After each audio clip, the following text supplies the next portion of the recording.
Hi, Melissa. Thank you. Do we have sound? Do I have sound? Yep, we can hear you. Thank you.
There's the chairman. Good afternoon, or morning still. How's everyone? Terrific. Hi, Keith. William? Keith there. Yes. Well, Just another Monday. Hey, Melissa. Yes, Bill. There. Hi there, how are you? Good. Can you do me a favor and send me Nate's or Nat's phone number? I had it and I lost it. Sure, I can do that. Thank you. You're welcome.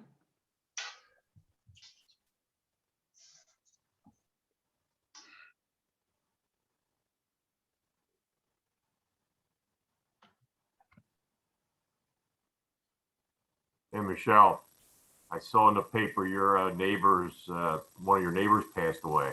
Julia, she passed Yeah. away last Thursday, actually from COVID. Really? Donald had it and was asymptomatic the entire time. In fact, I saw him outside cutting the grass the day after I found out they both had it and was like, Donald, what are you doing? But no, we noticed probably like 2 weeks ago, there were a lot of cars parked in front of their house. So I caught their daughter outside and was just like, hey, what's going on? And yeah, unfortunately, she passed Thursday. is this the Bright? Yeah, Which Bright is that, Keith? that's Donald. So Yeah, I it's know. the I'm four getting- brothers. The four brothers are Vernon, Randy, Bob. Bobby was the school teacher at Wilson. Okay, thanks. You're welcome, Chris. Bye-bye. Right. I had I had all their kids, but then Well, you would have had, their son would have been Jimmy. yeah, I'm sure I did. Yeah, I many I keys knew did you that buy me? the school teacher at Wilson, that's Bobby. That was only $4. Yeah, Bobby's the youngest of the four brothers. Should have got a. Okay, and Vernon, of course, that was Davy's. His wife taught up at the elementary too. Then, Yep, Vernon is Sooner. They called him Sooner. yeah, I just talked to him. I think he just turned 91 or 92. yeah. Out. He's I see him out at the Reading Phillies all the time. Oh yeah, yeah, with the short gray-haired crew cut. Yeah, I see him there because he's a big Red Sox fan too. So Yep. we have a big chat about that, and he's going on some of those trips that they've had. But and I had both of his kids, and Yeah, Davey, he played football. I coached with Davey, and the daughter, she played basketball for me actually. yeah. The daughter Susie married to Mike Zerby. Yeah, Mike Zerby, right, okay. So what's your connection with all the? What year are you with that? I lived in Robizonia. I went to Tulpehocken, but I lived in Robizonia from 76 to 99. So I was fire chief. I was fire chief in Robizonia for 10 years. I knew that, yeah, but I didn't realize I thought you had lived there longer than that, I guess. No, I went to Tulpehocken, then moved there, and then second wife moved the rest of the way. Okay. Back to Wyomissing from the second wife. So the Bright who passed away, It said she worked at Weiser. Did she work in the cafeteria? You know what? I'm not sure. I think so, yes. I think she did, but I'm not positive. Yeah. All right. I know the Brights are all over up there. I know they, Vernon, I see him the most because he goes to the baseball games a lot. Yep, that's Vernon. And Patsy, she goes too. Yep. Sorry, Bill, we didn't want to take you down memory lane there. Hey, that's quite all right, you know. Sorry Always- about that. I saw that and I couldn't get the connection, so I'm glad you mentioned that, Michelle, or not glad that she passed away. So she had COVID. Yeah, they both got it about 2 weeks ago. She was in the hospital and then they sent her home on hospice maybe like 10 days ago. And they said she was refusing to eat or drink. She had dementia too. So the daughter told me, because, when I said, oh, I'm so sorry to hear that. And she's like, it's for the best. She said she's ready to go. So she was 87, 88, because Donald's up there too. Yeah, which one is he now, Keith? Is he like the second one? No, I think Randy's the second one. I think Donald's the number 3. Okay. Are you done now? Okay, go ahead, Bill. Sorry. There's a meeting here. Hey, Tom, you know what Red Irick used to say? Let's get these trucks cleaned up in here. Call them later. Hey, Dave, you got your phone at home? Good. All right, I'll shut up. Go ahead. Okay, everyone. Let's call the meeting of the Fire and Police Committee to order, and roll call, please. Bill Jenks, I am here. Tom Mull, Here. Tom Boucher, Here. Fred Levering, John Woodward, Here. and Keith Durr. Here. All righty. Do we have any public comments as they relate to public safety? Yes, absolutely. State your name for the record, please. Adrian Jadik, 48 Cardinal Road.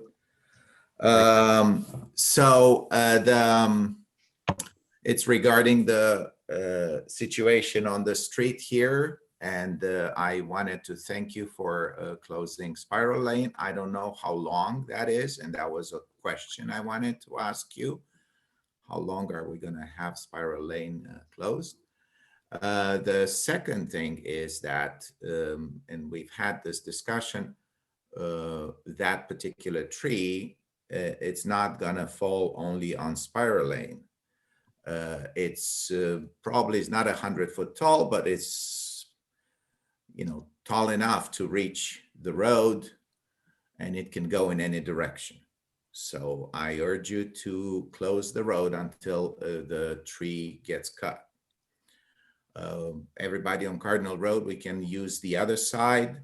So if you close a small portion here, it's not gonna affect anybody.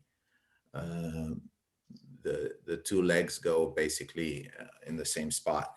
And also down below, there are 2 more trees. There were 3, but very well last year, 1 fell down. There are 2 pine trees, in essence belonging, they are in the planting strip, so technically they're yours, but they are in front of or in the back of Mr.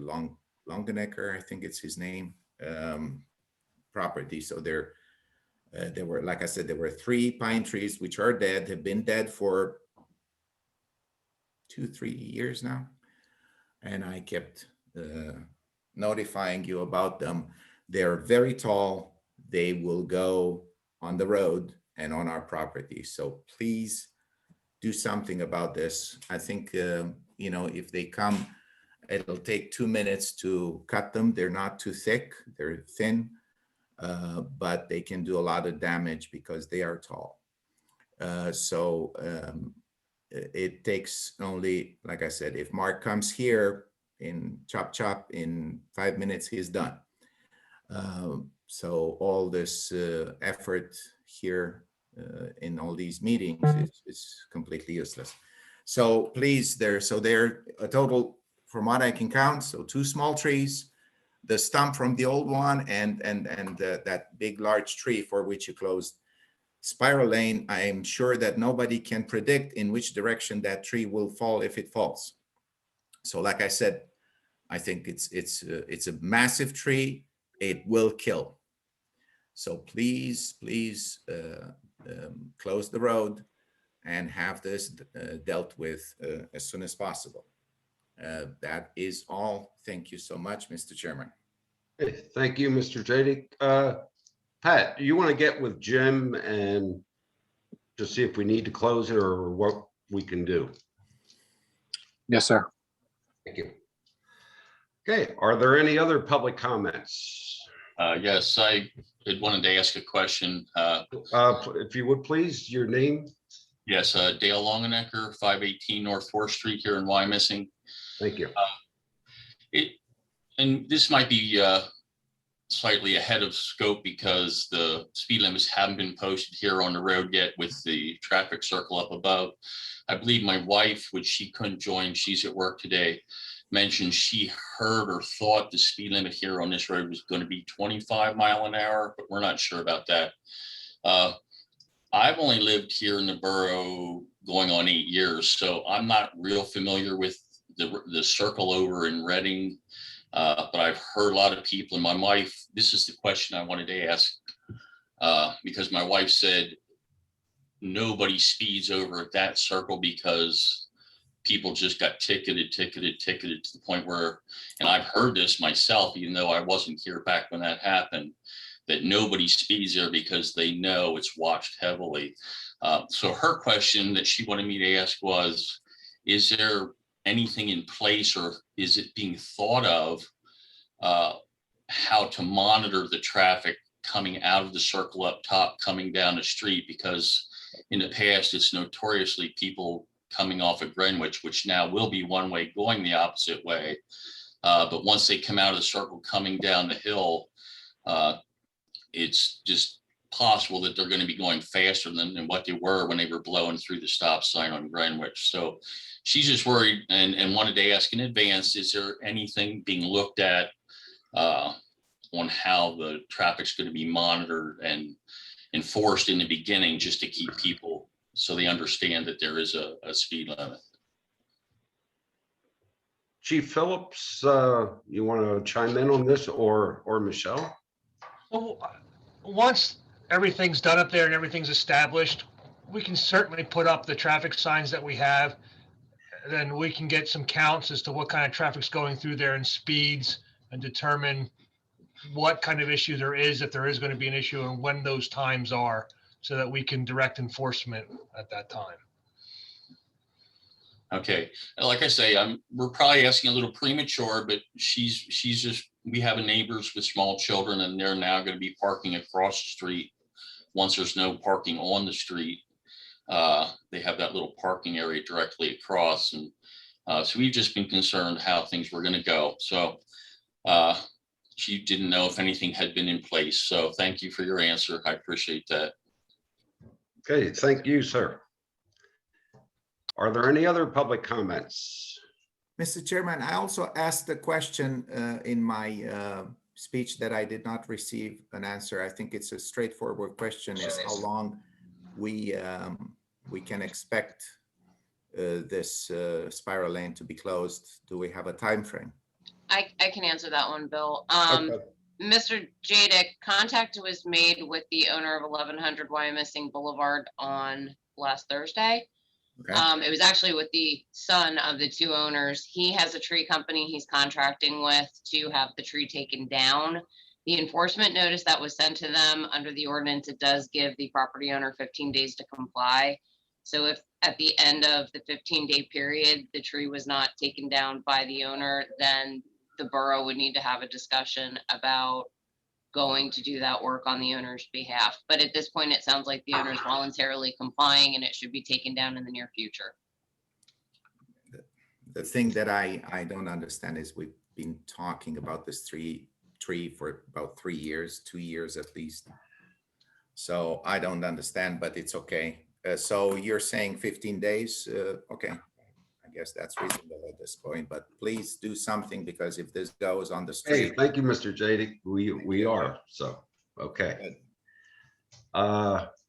Any other public comments? Going once, going twice. Hearing none, we will move on to Chief Collin in the fire department. Good afternoon. The April 2021 report to date, 107 responses consisting of 14 fires, 46 medical or motor vehicle accidents, 5 hazardous conditions, 39 alarm activations, 2 smoke detector installations, and 1 fire police call. Calls inside the borough 64, outside of the borough 43. No fire damage or saved property for the month of April to date. Average of 4.6 personnel per call. And the total response year to date is 458. Moving on to the expanded, the expanded March report. There were 211 responses system-wide. We had 2 fires in the borough for the month of March. One was at the Inn at Reading and one was a vehicle fire on Penn Avenue. Total losses for the month was $17,300 specifically for the borough, and saved property for the borough $41,461,941. We gave aid 41 times. We received aid 50 times. We had 56 overlapping calls. Dispatch to en route time was 2 minutes and 5 seconds, and dispatch to on scene was 6 minutes and 50 seconds. We gave aid to Blandon and Alces Township once, Laureldale 3 times, Western Berks Fire Department 15, Greenfieldsburn Township 2, Moton 1, West Reading Borough 6, Muhlenberg Township 5, Shillington 1, Kenhurst 1, Cumru 2, the City of Reading 1, and Adamstown Lancaster 1. That's all I have for the reports. If anybody has any questions, let me know. I do have one other item to bring up then as well. Anyone have any questions on Colin's report? Okay, go ahead, Colin. Okay, we were just notified Friday that we received the PEMA grant in the amount of $13,480.96. That's for some miscellaneous equipment and some sets of turnout gear. Tomorrow when I drop the bills off, I'll be dropping off paperwork that I need to have Pat sign, and then Phyllis is going to have to take care of some financial stuff for that. Okay, great. Colin, you want to give the committee an update on our aerial status? Okay, currently the tower is back in service and fixed, knock on wood. They found, what they told us was they found electrical connections that were rubbed through. I'm assuming that was probably all of our cause, why they didn't look there in the beginning. I'm not a mechanic, but it was up by the pedestal at the turntable. So that's back in service, currently running first out. The ladder truck went out for service this morning. Figuring about 2 weeks probably on that, give or take. That's just for miscellaneous warranty stuff. We haven't had anything done to the ladder since we put it in service. So we're going on about 10.5 months now that it's in service. It has over 1,000 calls. So while it's out there taking care of some miscellaneous warranty items, they're going to also do the annual service on it. And I got the information to Pat. We did have somebody out to get an appraisal on the tower. Bill, do you want to talk about that appraisal now? Sure. Okay. As the chief said, we've received a preliminary appraisal back on Tower 79 if it were to be basically a value in the market today, and it starts at $400,000 to $450,000. There again, that's just an appraisal. Based on what council's decision will be, we would need to work with the solicitor to determine what the best way. There are several provisions under the borough code where this vehicle can be disposed of, but we would have to get down to the, brass tacks and speak with Chris and come back to council with some recommendations. Okay, you want to talk to Chris and see which avenue is best for us to pursue on this? Sure, I'll take care of that and get a report back. And whoever buys it will throw in a bag of lemons.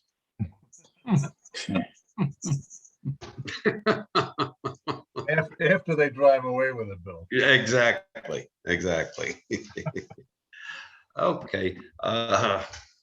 The only other thing, and I've talked to Pat a few times, I know he's passed on to Colin, but just bring to the committee. All of a sudden, we haven't been seeing any AFAs at the motor inn, and which is amazing because we run, from 4 calls a day over there for a couple of weeks, then we don't do anything, and then it starts again. So I understand we have the fire marshal visiting there to make sure that the system is operable, because that just scares the hell out of me.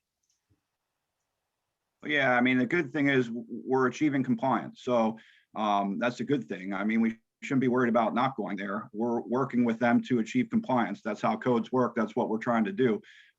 Troy's checking in with them on a regular basis. Plus he has access to the alarm company at any point in time that he can call to confirm that the system's online. Okay, great. That makes me feel a lot better. I'm just, with everything that's been going on over there, I don't want to see them pulling any shady stuff, or trying to cut corners. So that's great. Great news. Thank you. Anything else, Colin? Nope, I'm good. Thank you. Thank you. Anybody else have anything for Colin? Bill, I'll have a fire department related item down under other regarding false alarm fees. Okay, great. Okay, we'll move on to Western Berks Ambulance. Antonio. Good afternoon, everyone. You should have our report in your packet. There were 285 calls for service in the borough this month, or last month. 199 of those were transported, 36 refusals. There were 5 standbys, 40 canceled with 5 assists. On the breakdown of those, 95 were advanced life support calls, 136 were basic life support calls, 39 were dispatched ALS and then downgraded to BLS. 15 came as unknown, 27 were dispatched to the Highlands, and 10 to the Country Meadows. Our dispatch responding time is 1 minute and 16 seconds. Our average on scene time is 13 minutes, 44 seconds, well below all of our parameters. And again, the bulk of patients go to the Reading Hospital system. As for our fire update, we're waiting for an attorney to get back. We've consulted with an engineering company to get us a set of plans and break it out into phases, thus being the phase of what has to be fixed due to the fire, what has to be fixed due to code upgrades from the standpoint, because we do have code upgrade insurance, and then what would have to be fixed or upgraded on our dime. So we're working that process right now. And that's about all. Oh, that's great. Anybody have any questions for Tony? If I could just make a comment for the for fire, police, and the ambulance there. The farmers market of Wyomissing will be having, this might be a little off topic, but I'll be leaving another anniversary celebration this year. They'll be looking for a beneficiary for their quilt raffle. So if any of the departments are doing any fundraising for new equipment, please just get with Michelle. She can put you in contact with myself. Because they will be looking for some beneficiaries of who we might be able to support this year. So that's all I had to say. Thank you. Thank you. Thanks, Phil. And Michelle, if you can send me his contact information, I'll gladly take care of that. I will do that. Tony, one question. The high school is having some issues with getting replacement batteries and the contact leads, for lack of a better word. I gave the school nurse your name. I don't know if you'd be able to help them out. Absolutely. Hey, Bill, it's Carrie. I can tell you, I know the certain AEDs, there's been a back order of the batteries and replacement pads through till June. So, because we're having the same problem of getting replacements. So I know they are on back order till June. Yeah, I was shocked when the school nurse told me that they ordered them and there's a 4-month wait for 'em. Unbelievable. Yes, yep. I am running into the same issue, trying to find ones wherever I possibly can. But yes, our shipment's on back order till June as well. Okay, Carrie, thanks very much for your You're- input. You're welcome. Okay, anybody else have anything for Western Berks? Thank you. Keep up the great job. Okay, let's move on to the police department and Chief Phillips. Good afternoon, everybody. This, as it's noted in the agenda there, that Officer Garapoli has announced his retirement. His last day here is going to be May 19th. He's been using up his vacation and personal time. So he's effectively not here any longer, but his last official day on the books will be May 19th. I came to you at personnel asking for the 2 officers, one to replace now Officer Garapoli and then one to fill the vacant position to get us to that 21. Just to keep you updated, those 2 officers are in the process of completing everything that they need to as far as their psychological and physicals and things like that. They had their polygraphs over the weekend. One's having a psych today, the other's tomorrow. And by the end of the week, I expect that they will have completed everything that they need to, and I should have the results back in time for the May 11th council meeting for their full appointment to the by the council for the position of police officers. I received 2 requests for one is for the 5K run by the library on June 12th. It's to start at the Quarry Soccer Field and go through the parkland, so there's no need for any closing of roads or anything like that. And the second was from Safe Berks for June 19th. What they're doing there, that's going to be on the parking lot of the former Wrangler, the former Wrangler parking lot there at Park and Penn. They're going to be setting up a tent. It's a day where they're going to be showing appreciation to people that have sponsored them and helped them out with monies and fundraisings and things like that. And then they're going to be doing a walk to the 400 block of Penn. They don't need any roads closed down or anything like that, but they are going to have a tent set up. They have permission from the owner to be there, and they're going to have some amplification with microphones and such to announce to the crowd.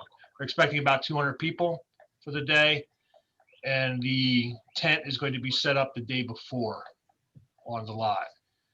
So again, I've received those requests, and we'd be looking for them to get that approval. Do we need, does that tent have to be approved by Troy? Yes, technically, they need an operational permit for that, which would be a fee. I don't know what the borough wants to do about that, and it would need to be inspected.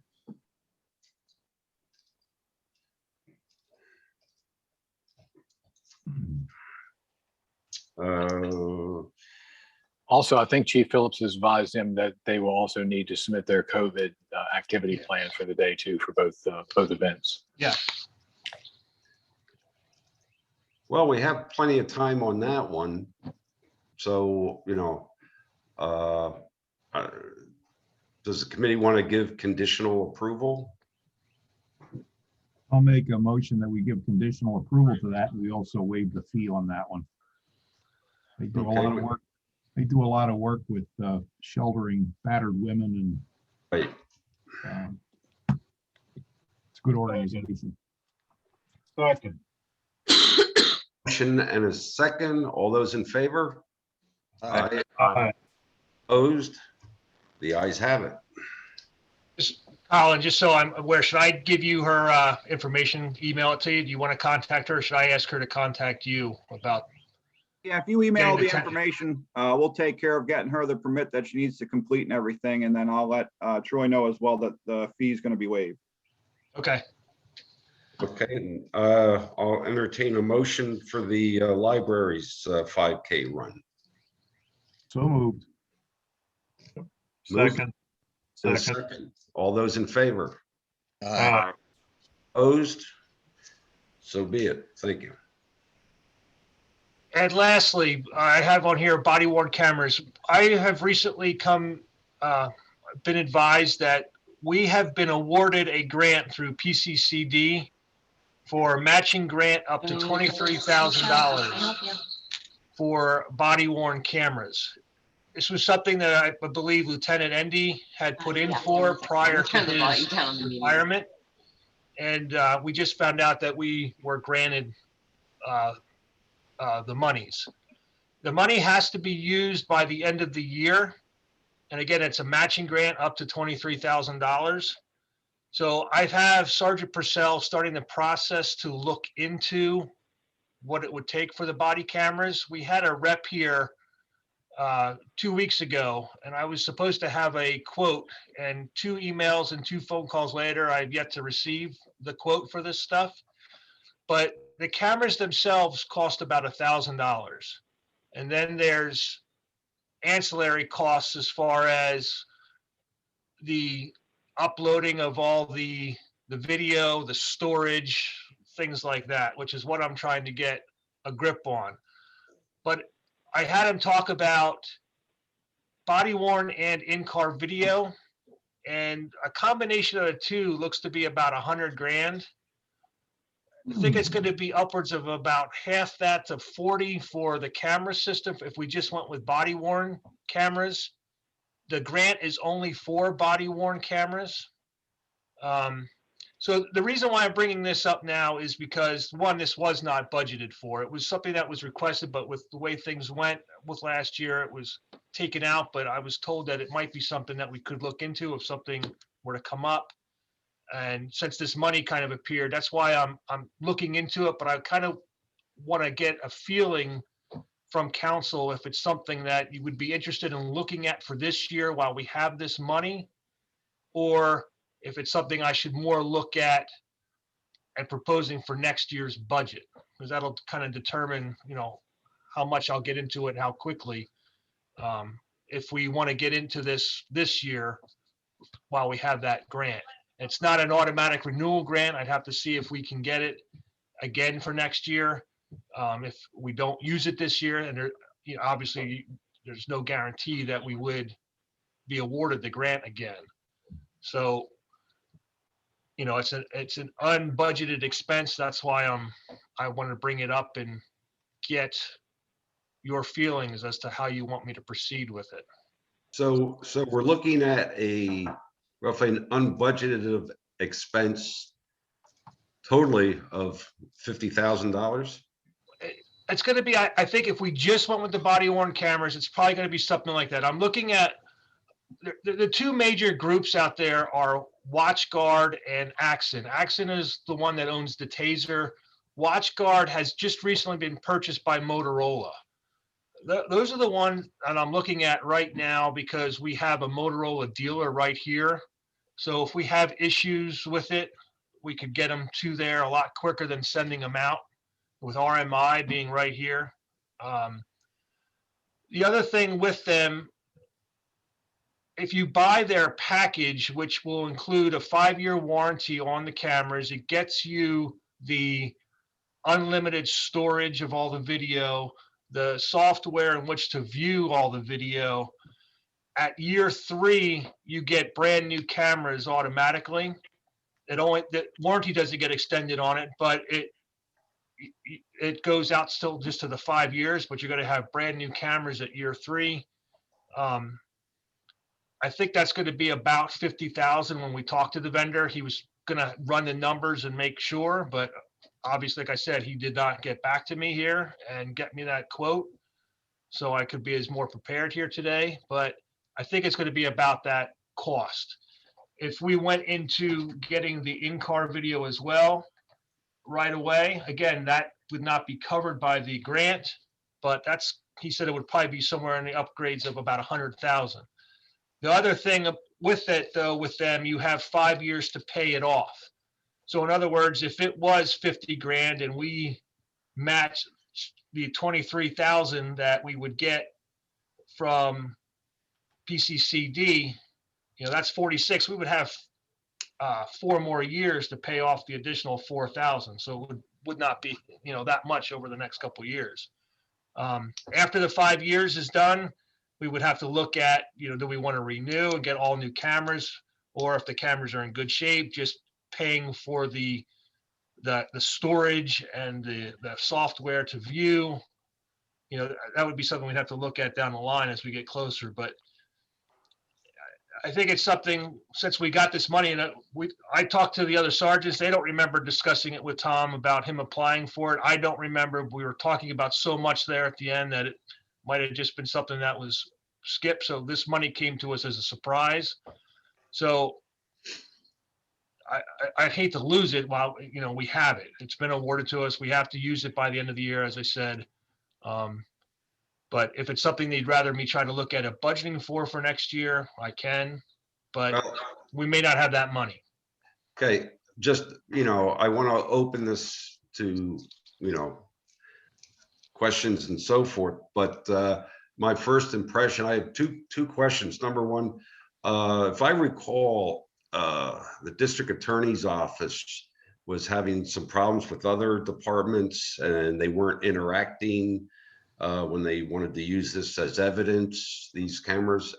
Will these units be able to interact with the county? What do you mean by interact with the county?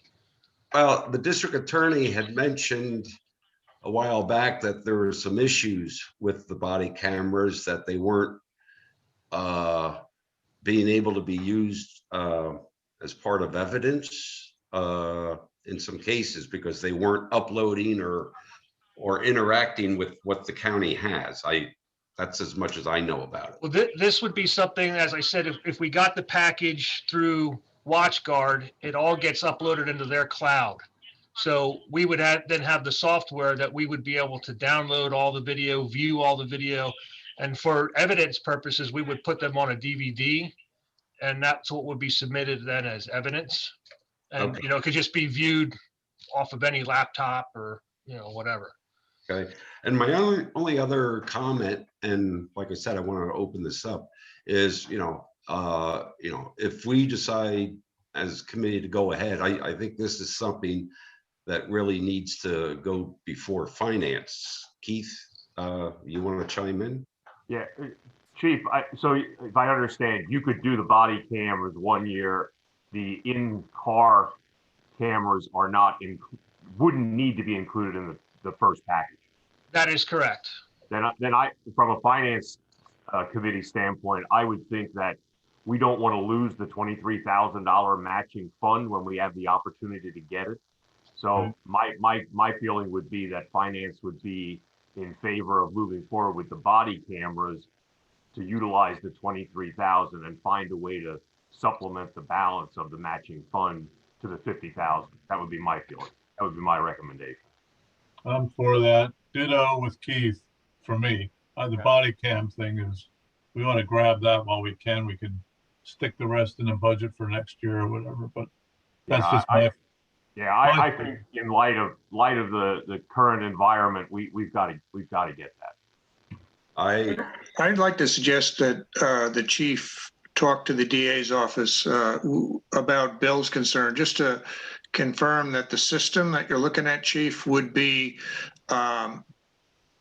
adequate for the purposes of the DA's office for any use that they might use of the recordings. I know this system is the system the state police uses, and it's also the one that Spring Township uses. And I know they haven't had any issues, but I'll talk to them about it. Thank you. Okay, I think the way we want to go with this, entertain a motion that we support the purchase of the body worn cameras and have it moved on to finance for final approval. Is that the way we want to do this? I'll make that motion. That's fine with me. Are there any other issues there, John, that we need to deal with any of that, or? No, Everybody gets one who's on the street? Is that it? You want 21 of them? Is that what? well, what I'm looking at is getting 16 of them. So that would give me, on a full day, we have a sergeant and 3 officers, so that's 4. The next shift would handle 4, so we'd have 4 cameras backed up. With the 4 CIs working, that's another, throughout the day that they're here. So that would be 8, maybe during the day shift that would need to be used. And we'd have another 8 sitting there, like I said, for the shift change. Plus then if we ran a LCB detail or a smooth operator detail, something, I don't think we need to get one that each person gets issued one. Okay, all right, well, I'll make that motion though. Okay, we have a motion to conditionally approve these cameras for final approval once it goes through finance. All right. Second? Yep. We have a second. All those in favor? Aye. Aye. Opposed? The ayes have it. So be it. Chief, is there a deadline for you to tell them that you're accepting the grant to be used by the end of the year? They want the money spent by November so that they could issue the refund check to us in December. So it's done by the end of the year. But Is no, there a deadline June 1st? no, because we've already been going through the steps, telling them they want us to come up with a policy, and there was already one kind of in the works, so we were able to give that, and so we've been doing those kinds of things with them, so they know that we're looking at taking the money, or at least they thought so. Is there a whole set of protocols then that you have to put in place to make sure they're used properly and turned on when they're supposed to be? Yes, because there's times you want to have them on, there's times you don't. Like whenever you're dealing with any kind of situation, in general, you're going to want it on. But let's say you have an incident that's occurring where maybe somebody goes barricade or something and everybody's there, but you're starting to talk tactics and things like that as to what you're going to do. You could start turning the cameras off, because you don't want that kind of stuff to be out there as to what your tactics are and how you're handling certain types of situations. So yes, there would be a whole protocol put into place as to when they have to be turned on, when they do not have to be turned on. Any other questions for the chief on this or any other subject? If I could just say one other thing real quick, unrelated to the body worn cameras, I wanted to bring up yesterday, our officers, specifically Terry Nye, assisted the West Reading Police. They had a person that climbed up over the fencing on the Penn Street Bridge and wanted to commit suicide, jumping down onto 422. Terry was instrumental apparently in talking to that individual and was able to convince her to allow the fire company to bring a ladder up and, to get her down off the fence. And Anthony, I sent you a email earlier. Terry, being Terry, is doesn't want to take credit or, doesn't want to make things bigger than what she feels as they are when they actually are. And she wants to give a lot of credit to the EMT that was there from Western Berks, as I guess she was talking to her as well. So Yes, between the that's- two of them, they work together for a successful resolution where, they saved somebody. So I'm proud of her, and I'm going to hopefully be recognizing her here shortly with the mayor for what her actions with bringing that to a successful conclusion. Nice. Chief Nice. Phillips, when you do that, if we can include our EMT that was part of that, she's one of our full-time BLS providers. That would be fantastic if we can include. Yeah, her. what I'd like to do, I emailed the mayor. I know he's been having trouble with these meetings with being able to speak, but I'd like to issue her an award, a life-saving award, and maybe I know we do meetings by Zoom, but maybe at the council meeting in May. That's a good Maybe we idea. could do something for that EMT. If you could get me that EMT's name, I don't know who it was. Sure, absolutely. I just actually looked up the chart while we were on here, so yeah, I can get that to you. That's just another fine example of how we work closely with our neighboring municipalities, and not to mention all of public safety departments, police, fire, and EMS. Great job. I Great. think it's important too. There's a lot of talk right now you hear on the news about what kind of calls police should or should not respond to. And maybe there is some discussion that's worth having there. But one thing about Terry, she has some specialized training. She's been a BCERT negotiator now for several years, and they get a lot of specialized training in dealing with people with having issues like this. And I'm confident that her being there, she was the right person to be there at the right time, so it worked out. That's great. They need to be commended. The thing I have is very minor compared to these things, especially saving somebody's life. Someone asked me the other day, going down Evans Avenue toward the high school from where I am on Dolphin, there's a truck that's been parked at the corner of Garfield and Evans for well over a year, pickup truck. It has a current tag because I looked at it and I also got the license number. The people that were in that house in the corner have since moved, but the truck has remained and has been there for quite some time. And I'm just curious as to why do they leave it there all that time? I know when they lived there, I get it, but and I know what the rules are about that, or I think, registered and inspected and all that stuff, but I don't know if you can check on that, John, or what. I can give you You the know what kind license. of truck it is so that I can have a district car Yeah. check it out? Yeah, it's a white Dodge Ram 1500, license plate BUYNOV.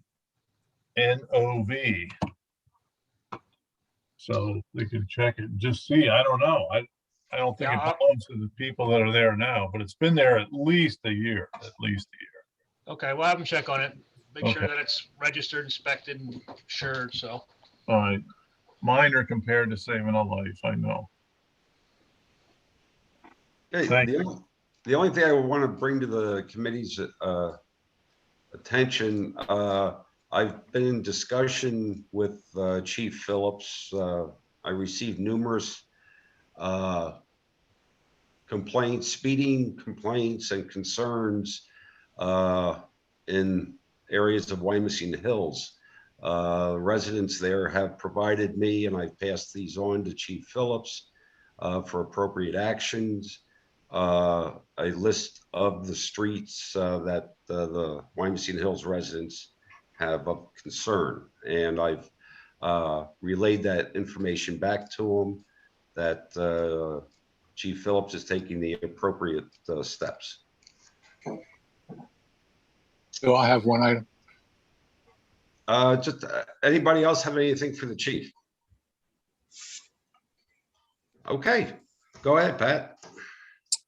The during our operations of enforcement at the Inn at Reading, the invoicing of false alarms, we've come up with a conflict between an ordinance and a resolution in the fee schedule. I'll let the solicitor, and also on the phone is Phyllis Smith, our business manager.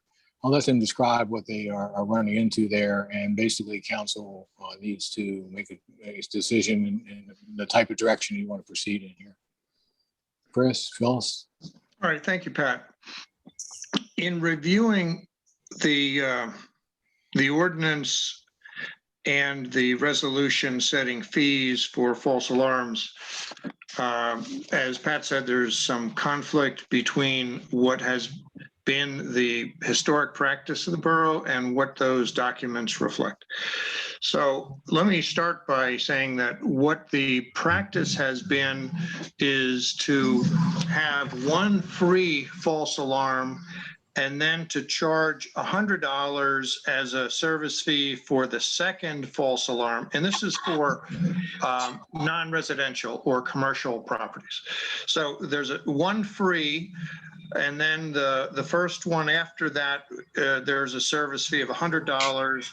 And for every subsequent one, that would be the third and following the third, are all charged $200 for each incident.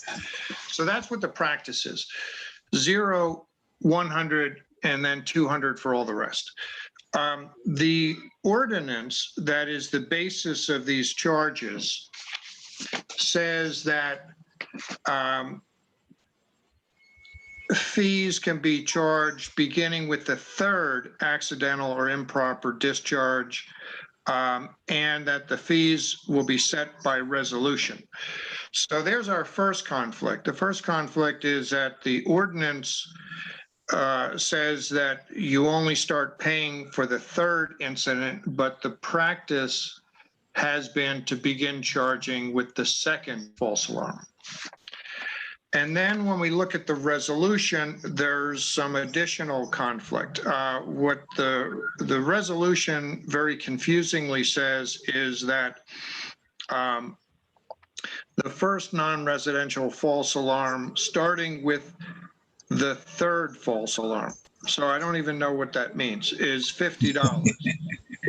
Then it says the second false alarm, non-residential, is $100, which is the same as what we've been charging.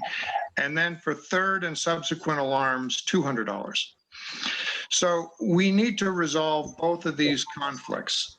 So the first question I have for the committee is, where do you want to start charging? Do you want to start charging with the second false alarm for non-residential, the third false alarm? And I do want to say, in my experience with other municipalities, is that there is typically some free false alarms in every municipality, but where you start charging is up to you. I mean, I think it makes sense that if somebody has a genuine unexpected malfunction, you know, it's hard to see penalizing them. But if it recurs multiple times, obviously you need to provide incentives for them to fix the problem.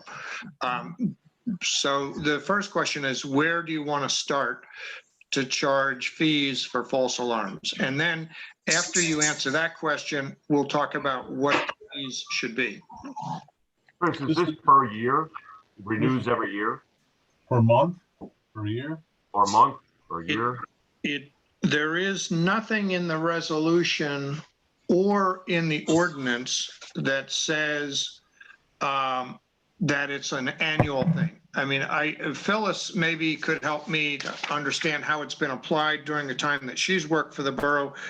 I was guessing that it was serially, meaning that it would be, once you have false alarms, you get charged no matter you know, how many years have passed. But do you, Phyllis, have an answer to that question? I do. By practice, they've been charged each year, so it resets the calendar year. All right, so that's another thing where there is an established practice with the borough, which is not specifically spelled out in the ordinance. So Keith, that's a very good question, and I think that should also be clarified in the ordinance. Yeah, that seems to be more fair in that, you know, you can't be penalized if you had one 5 years ago and haven't had one since. So I would think on an annual basis, it should be established on an annual basis. All right, is the committee all in favor of Keith's suggestion of having the false alarm calculation restart every calendar year? Yeah, I think, Tom Mull, are you still there? Tom Mull? Here, yeah, I'm here. Yeah, you going back to your police days, what is your recollection with that? I think it was yearly, but It was yearly back then, Tom. okay. Yeah, that makes perfect sense to do it on an annual basis. Yeah. Okay, well, why don't I proceed? That'll be the first answer. I think once we have answers to all the questions, maybe we can have a motion, but let's just set that to the side for now. We'll add an annual calendar year basis to the calculation of the false alarm fees. With that understanding, what do you think about how many free alarms should be available on an annual basis? This is just fire, not police? This piece that we're talking about now is fire or police. I mean, as I read the ordinance, yes, it's fire or police. And I don't see the difference between them. I think it should continue to state fire or police. Yeah. Do we actually enforce it for the police department? Yes. Yes, we do. And Yes. what constitutes a false alarm? So the way that we've traditionally done it with the police department, we have 3 dispositions for burglar alarms, and that's false, needless, and storm. So storm is obvious. If there's a heck of a storm going on, a lot of thunder and lightning and wind and things like that, we'll count it as that. So that doesn't count against a false alarm. Needless alarms are those alarms where when we get there, we understand the reason why it went off. A homeowner comes home and doesn't get the alarm turned off in time, or employees coming to work, they don't get the alarm turned off in time. False alarms have always been those alarms when we get there, we have no idea why. It's locked up, there's nobody there, and there's no clear reason why we have an alarm for that particular location. So those are the ones that always get sent then to Phyllis for the billing purposes. I was just looking at that was just done. Sergeant Moyer takes care of all that here at the department, and he just completed the first quarter and sent it to Phyllis. And you got it, correct, Phyllis? I did, yes. Okay.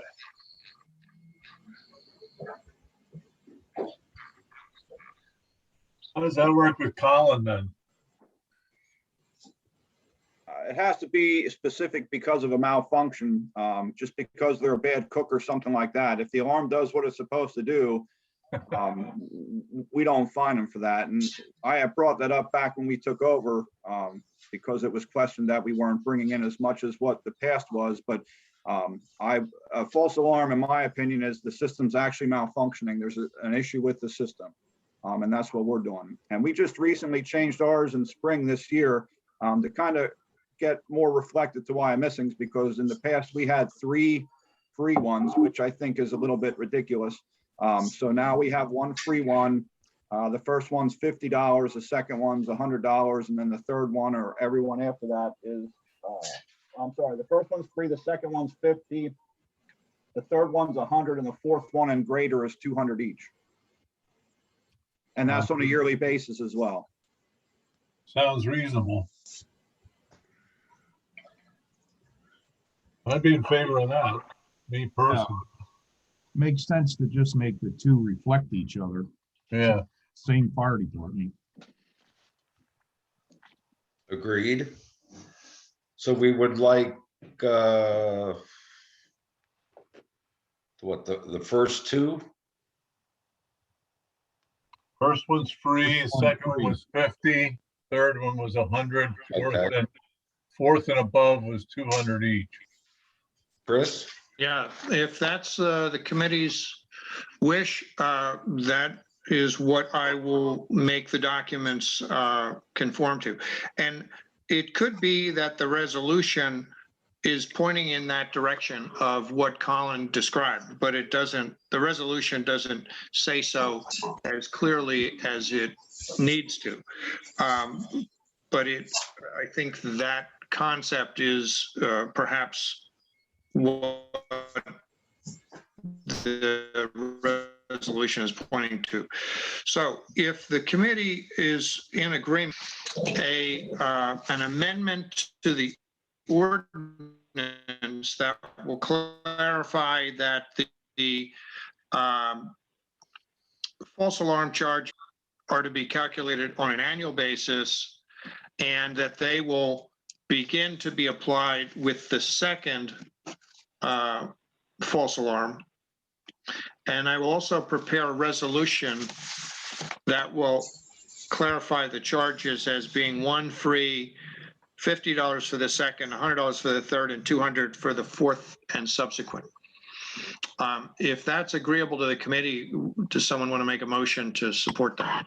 Can that also be put in the resolution or whatever, that the fees aren't necessarily in there, but the fees are dictated by what the borough sets for the yearly fee schedule, so it doesn't have to be changed all the time if it would be changed. That's what Spring did. It's the false alarm resolution, I guess. I'm not that legal knowledgeable, but there's no fees in that because the fees are dictated off of what they said Yeah. every year in the resolution. Yeah, Colin, that is my intention. The only thing I'm going to change in the ordinance, and right now the ordinance says the fees are set by resolution. But what I'm going to change in the ordinance is to say that it applies to the second false alarm, not the third false alarm. I'm also going to say that the charges are set on, or the, exposure to charges will be based on annual calculation of the number of false alarms, something to that effect. But then in the resolution is where we'll have actually what the charges are going to be. Another thing, before I forget about it, I want to also recommend that we clarify in the ordinance what the collection procedure is, because right now it's really open in the ordinance. I mean, it doesn't say what the collection procedure is.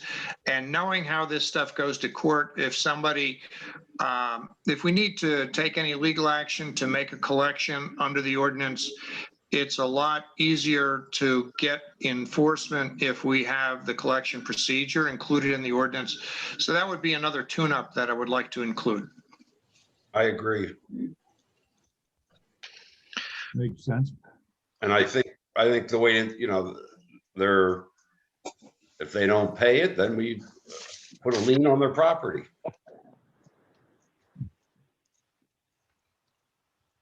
Does the committee agree? Well, what I'd like to do is to have a menu of options. I would like the borough to have the right to impose a lien, but also have the right to pursue a collection action without waiting for a lien to be paid. So, my recommendation would be to include a menu of options and not limit the borough to one option. But Phyllis, it's Tom. Have we had any problem with collecting? We're currently experiencing a problem with the Inn at Reading for the third quarter and fourth quarter of 2020. Because it's been over, what, $1,000 probably or something? It's close to $6,000 for the third quarter and then a $2,000 for the fourth quarter. Holy crap. Okay, well, that shows how that needs to be done then, Chris, you're right. Under the current ordinance, Chris, what's our recourse at this point? Anything? Well, I just sent a letter to the Inn at Reading and I told them that they need to pay or we're going to begin legal actions. So we have, I believe, some alternatives. I think I give them 30 days. No, that was the billing. I give them until May 21st. So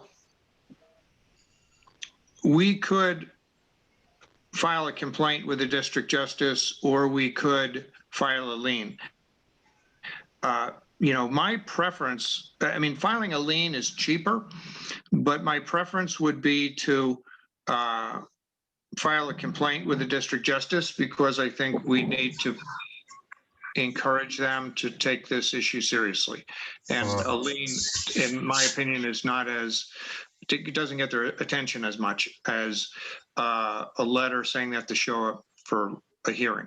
So, that's my recommendation, is that we take them to the district justice. Agreed. Phyllis, do you know what their first quarter bill is? Under the old ordinance, our previous practice, it would have been $500. Oh, so it's. They had 4 activations. And that's the question I was going to ask. Based upon, we just submitted our billing to Phyllis for the first quarter.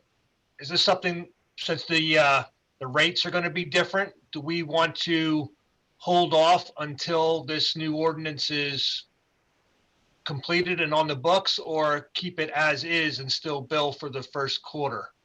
I have not billed either police or fire at this time, knowing this topic was going to be discussed. Okay.